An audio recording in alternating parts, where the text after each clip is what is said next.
it's possible to sort of put yourself back into that childhood or teenage brain of what did you think about Yiddish? You said it was a negative association. Yeah.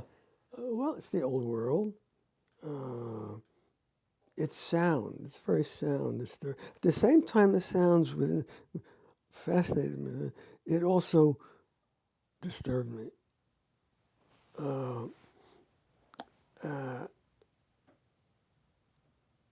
Disgusted me? Maybe it did. Something I didn't want to. I didn't want to have rub off on me. I have a passage in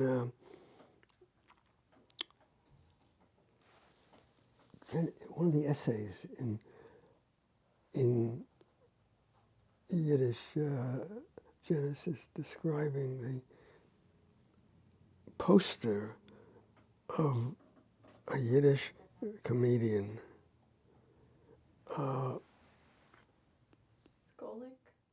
Skolnick, Menashe Skolnick, thanks. The memory ain't what it used to be. And the very name, the sound, that repelled me. But I think it was working on me at the same time. But that stood for all that I didn't want to be. When I went to the movies Saturday morning, they would sometimes show Yiddish films that they were going to show during the week in an afternoon when hardly anybody went to the movies. But there are probably older people in the neighborhood who still spoke Yiddish. And those shorts, those what they call then coming attractions,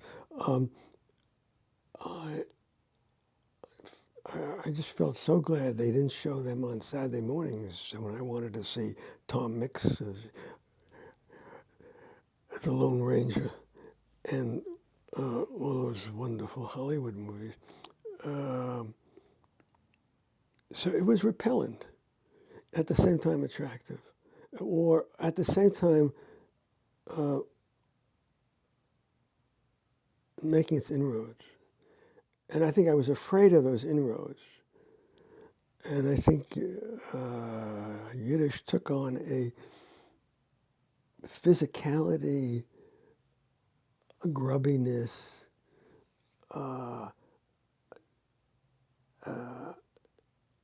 that I was afraid would rub off on me. So when I came back to it, I still don't know if I came back to it or discovered it in the first place. I had to face, I think, a lot about myself. That doesn't really answer your question, but